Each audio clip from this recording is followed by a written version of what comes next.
Okay, so for this pozole verde recipe, these are the ingredients you need. It's going to be 5 tomatillos, a bunch of cilantro, 3 jalapenos, 4 the poblano, half of an avocado, a whole onion cut in half.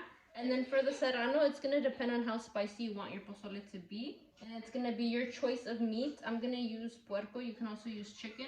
Hominy, the chicken bouillon with the green tap, salt, and then your oregano with 3 bay leaves. Before we start, go ahead and wash your chiles, your tomatillos, your cilantro, and your onion. So to start off, we're going to get a big pot and fill it up with water. We're going to go ahead and add our meat.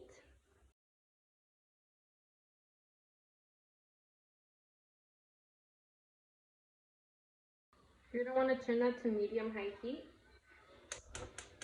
We're also going to add our hominy. Set a cup aside. We're going to add this to our blender cup. And then we're going to add in our 3 bay leaves. Our oregano. You're also going to add half of your onion. So we're going to go ahead and let that cook. Close our pot. Now that we thoroughly washed our tomatillos, our chiles, and our onion, we can go ahead and place them in a pan that's set to medium-high heat. We're basically just going to toast them on each side.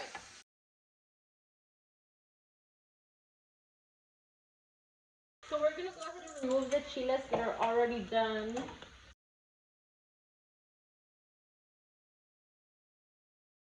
Just remember that your chile poblanos are going to be ready at a different time compared to the little ones. So now that our chile poblanos are done, we're going to go ahead and put them in a bag to make them sweat, and we'll be able to peel off the skin. So we're going to have them in a bag like this. You can go ahead and close it.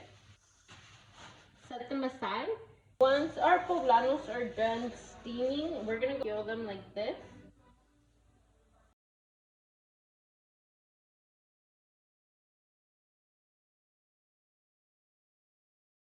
To our blender cup, we're going to now add all of our ingredients. Okay, and then we're going to add the bunch of cilantro, our cup of hominy, and then our half of the avocado. And to help all this mix together well, from the same pot that you're boiling your meat in, you're going to use a cup of that broth.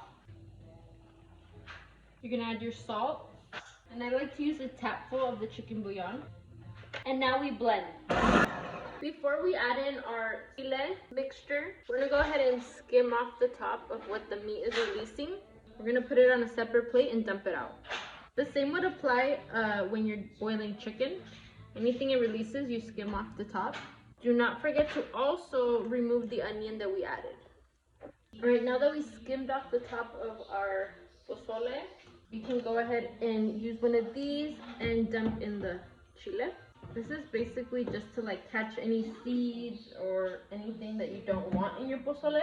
With the spoon, you're gonna mix it. You're gonna see that the bottom drips the actual juice. Like, you don't want all that in your pozole. If you see that it's kind of hard to get some of it out, you can also use a cup, and with that same cup, wet it, and then just keep mixing it. Okay, now that we got everything out, we're left with this. You can toss it out. Okay, so now that it's all mixed and they're good, now would be the perfect time to try it for salt and chicken bouillon. If you feel like you over salt it, you can always add more water. If you feel like you don't have enough, just add more and you should be fine. So now we're just gonna close it up, let it come to a boil, and your pozole verde should be done. Alright guys, so this is what our pozole verde turned out to look like. This is the toppings I like to add on mine. So it's the tostadas, the cabbage, the radishes, some tomato, and a little bit of onion. I hope you guys enjoyed this video. If so, please give it a big thumbs up, and I'll see you in the next.